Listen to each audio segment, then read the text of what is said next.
Let's call this session the second part of how to perform well when you're under pressure. I want to give you a couple of techniques and then just a little mini structure. And I go into much greater detail in my Pro 90D speech systems, an entire course. And a part of that course is the proactive presentation system. These are very practical things that work. And it's not necessarily stuff that you hear all the time or see all the time. This really gets down to the nitty gritty. So let's talk about some techniques, things that you can actually do to help yourself perform well, and then a little structure. So, one of the first things that you want to do, for example, if you're in a meeting and you want to ask a question or someone asks you a question, it could be something that you know, could be a difficult question, could be something that you don't know. One of the things that you want to do is pause.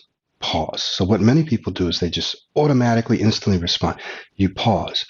When you pause, it shows that you're composed. It shows that you're relaxed. It shows that you're in control. So you pause for 1 second, 2 seconds, 3 seconds.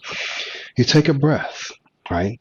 You take a breath. When you take breaths, you allow yourself to become more relaxed. You provide your brain with more oxygen so that you can think more clearly. So you pause and you take a breath, and you can take the breath while you're pausing.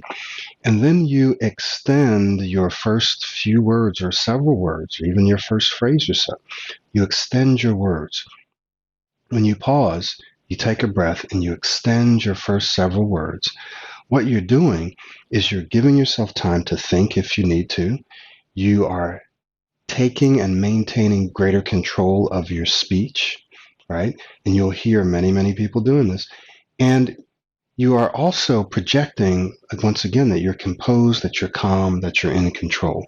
So it's often better for you to take your time when you're responding than to jump right in and start talking fast and stumble over your words, and then you have to say a whole lot of stuff. Right? So you just go nice and slow for those first several words. If you do this, I promise you, one of the things that will happen is you will feel calmer, you will feel more relaxed, and you will speak smoother. Okay, so you pause, you take that breath, and then you extend out those first few words or several words until you start to feel more relaxed. Now, here's a structure that you can use when you are responding, even when you're presenting. And once again, I'm only giving you a small bit of this because we don't have the time to go into it more in depth. But you can structure a response or a presentation using categories, numbers, questions, and answers. I'm going to just briefly tell you what questions and answers mean, but we're actually going to talk about categories and numbers. And you've probably used this already. So someone asks you a question and you want to respond. And let's say you have a couple of answers or two parts to your answers. You can say, that's a great question. So you're asking me, how do we respond when we're under pressure? It's good. Okay.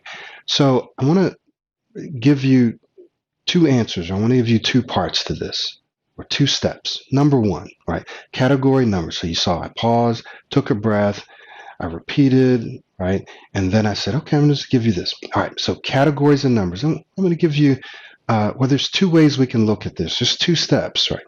So categories and numbers. Whenever you can do that, you can say two, you can say a couple, you can say a few.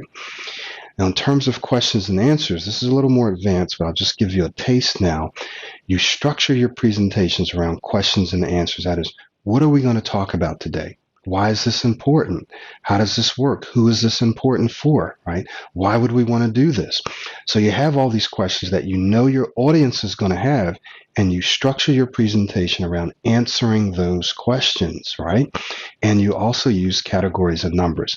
So I'll probably do another course specifically for this, but if you want to take a look at that now, you can take a look at my proactive presentation system at pro90d.com. But for right now, use this structure, categories and numbers, use this technique, that is to pause, take a breath, summarize what they've said, possibly, and then categories and numbers to structure what you're saying. If you do that, one thing that you'll be able to do is project greater confidence and perform well under pressure.